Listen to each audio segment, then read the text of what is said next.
Bonjour tout le monde. Aujourd'hui, je vais pas vous parler des 3 nouvelles cuves de récupération d'eau qu'on vient d'acheter, mais de pommes de terre. Je vais mettre en place mes premiers tubercules. Je vais les planter dans la rangée de cagettes qui est ici. Alors je sais que c'est encore très tôt dans la saison pour ça, surtout chez moi où on va encore certainement avoir des gelées, mais je prends le pari quand même. En fait, tant qu'elles sont sous terre, le risque est pas trop grand. C'est une fois que le feuillage va commencer à sortir que là, s'il y a un coup de gel dessus, ça peut complètement griller le plant. Mais ça me laisse quand même quelques semaines avant qu'elles sortent. Et en attendant, l'idée, ça serait qu'elles profitent vraiment des pluies du printemps, qu'elles assurent une bonne croissance, un bon développement avant l'arrivée de la sécheresse qui, à tous les coups, va nous tomber dessus encore cette année. Comme d'habitude, je les ai mises à germer début janvier en les exposant à la lumière dans une pièce annexe de la maison, directement dans les boîtes d'œufs dans lesquelles je les entrepose après la récolte. Ça fait maintenant de nombreuses années que j'achète plus de plants en magasin.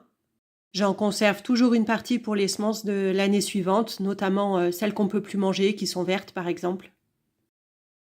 Là, c'est de la petite violette que j'avais achetée l'année dernière, non pas en jardinerie, mais en magasin bio, des tubercules de consommation à la base.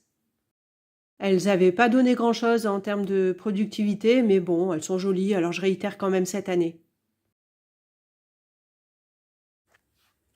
Les pieds ont complètement desséché, et puis on en voit quelques-unes qui sortent de terre.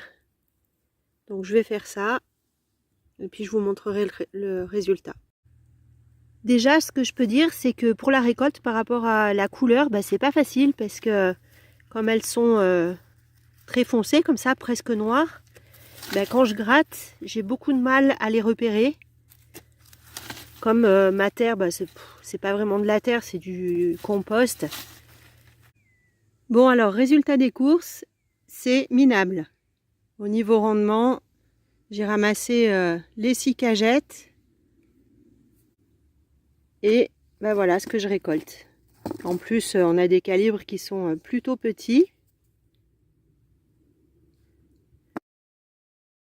Alors à ça, il faudrait quand même rajouter environ 2 poignées que j'avais récoltées un peu plus tôt dans la saison, comme ça, au coup par coup. Mais je vais aller les peser, mais il n'y a vraiment pas grand-chose là.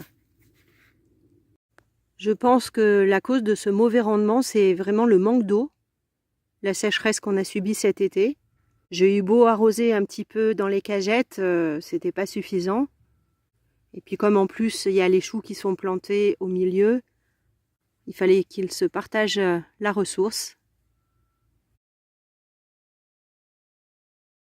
Pour l'heure, on revient à nos pommes de terre du jour qui ont commencé à faire de jolis germes. L'idéal, c'est quand ils sont comme ça, là, bien violets, bien trapus. Et je me suis fait une sélection d'une trentaine de plants pour aller les mettre en place. Pour l'instant, je mets que cela, mais il me reste encore énormément de plants. Je vais échelonner les plantations sur plusieurs semaines. Comme ça aussi, je mets pas tous mes œufs dans le même panier. Si les premiers gèlent, j'ai toujours du rab pour pouvoir les remplacer. Allez, c'est parti. Je vous emmène avec moi pour la session de plantation. La première chose que je fais, c'est de désherber les emplacements.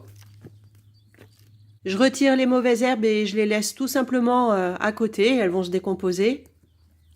Et je gratouille le substrat avec ma petite griffe 3 dents, qui est vraiment un de mes outils fétiches au potager. J'ai pris pour habitude maintenant de mettre 2 pommes de terre par cagette. Ça les espace d'environ 30 cm. Je trouve que c'est pas mal. Et j'avance comme ça, petit à petit, cagette par cagette. Je profite de ce moment aussi pour répondre à des questions qu'on me pose souvent. Alors la première, c'est sur les variétés que je plante. Et là, je ne peux pas vous dire parce que, comme je l'ai déjà expliqué, ce ne sont pas des plants de jardinerie. Ce sont de simples pommes de terre de consommation que je reproduis maintenant depuis pas mal d'années. Alors vous dire ce que j'avais acheté à la base, je ne me rappelle pas du tout. En plus, elles sont toutes mélangées, il y en a de plusieurs variétés. Ce que je sais, c'est que j'en ai à chair jaune et d'autres avec une chair plutôt blanche et farineuse. Ce sont mes préférées d'ailleurs. Et puis les petites violettes de l'année dernière que je vous ai montrées, je les mettrai un petit peu plus tard, celles-là. Elles ont vraiment rien donné, mais je leur laisse quand même une chance encore cette année. Je gratte, ouais. Je plante les patates, ça y est. C'est les dernières? Hein? C'est les dernières? Non, je plante. Ah, tu les plantes? Ouais, ça y est, je commence. D'accord. Ça va? Petite discussion avec une voisine en balade qui pensait que j'étais en train de récolter les dernières pommes de terre de la saison, ce qui aurait pu tout à fait être possible puisque cette même voisine était passée l'année dernière à peu près à la même époque et c'était le cas à ce moment-là. Mais cette année, ça aura été un peu plus compliqué pour le potager. On n'a pas réussi à faire la soudure et la semaine dernière, on a dû racheter un sachet de pommes de terre. Malgré tout, on a eu une belle production qui s'est bien échelonnée. Alors j'ai rien pesé, mais on a récolté jusque tardivement. Comme quoi, avec un bon paillage, on peut conserver les pommes de terre à l'extérieur, même en hiver.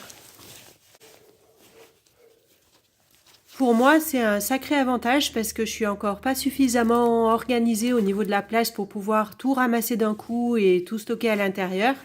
Alors évidemment, j'ai de la perte parce qu'il y a des campagnols qui passent par là et qui viennent se servir. Mais bon, pour l'instant, je fais comme ça me va bien. En plus, quand je les rentre en silo dans l'arrière-cuisine, j'ai l'impression qu'elles germent beaucoup plus rapidement que quand je les laisse dehors. Donc au final, j'aurai de la perte quand même. Bon, j'avoue que quand je vois des beaux spécimens comme ça et qu'il me reste plus que l'enveloppe, j'ai un peu les boules. Et pour le coup, je me dis que j'aurais mieux fait de les ramasser et de les rentrer. Mais bon, c'est comme ça. Je peux pas gagner à tous les coups, tant pis pour moi. On va dire qu'ils sont sympas et qu'ils m'en ont quand même laissé quelques-unes. Là, c'était la dernière petite récolte de la saison, début février, après un épisode de neige.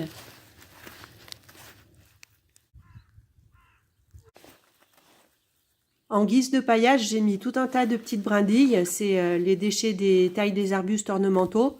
Je trouve que c'est pas mal, ça fait une couche assez épaisse, mais qu'on peut soulever facilement. Ça a permis aux pommes de terre de bien supporter les gelées, et j'en ai eu quelques-unes avec des calibres assez sympas encore. Alors, je reviens à mon activité du jour. Avant de continuer les plantations, je mets de côté le petit cadeau pour les poulettes et c'est reparti. La deuxième question qu'on me pose souvent, c'est pourquoi cette culture en cagette? À quoi servent les cagettes? Et alors là, il n'y a pas de grand mystère, il y a essentiellement deux raisons. La première, c'est que ça remplace en quelque sorte des carrés potagers. Ça me fait comme des petites barrières entre lesquelles je peux entreposer tous mes déchets, toute la matière organique que je peux. Elle se décompose et au final, chaque cagette, c'est comme si c'était une zone de compostage dans laquelle je vais planter mes pommes de terre. J'avais déjà fait plusieurs vidéos sur cette culture que j'ai regroupées dans une mini playlist. Je vous mets le lien dans un coin si ça vous intéresse. Là, on voit que ça s'est quand même bien enherbé pendant l'hiver, mais au final, moi je trouve que ça fait plutôt un bon couvert végétal spontané, qui est pas trop gênant, qui est facile à enlever. Et au passage, je tombe même sur quelques rosettes de mâche que je récolte pour la petite salade de ce soir. La deuxième raison à ces cagettes, c'est une question d'organisation. Ça me permet d'avoir des lignes de culture à peu près droites, d'avoir un aspect un peu plus rangé dans le jardin. Et puis ça me permet d'avoir de bons repères. Je sais que dans chaque cagette, je vais planter 2 tubercules. Comme ça, quand il y en a un qui sort pas, je le vois assez vite et je peux le remplacer. Et au moment de la récolte, c'est bien pratique aussi parce que comme je ramasse pas tout en même temps, généralement je fais des prélèvements au besoin. Du coup, je fais cagette par cagette. Et comme vous l'avez vu sur les images, en repère, là où je suis déjà passée, je mets un gros caillou, un bout de tuile, des choses comme ça. Voilà, cette petite session de jardinage est terminée. Il me reste plus qu'à épandre un peu de cendre par-dessus tout ça pour apporter de la potasse et quelques nutriments. Je croise les doigts pour pas qu'il y ait de trop grosses gelées et je vous souhaite de belles plantations. À bientôt, bye bye!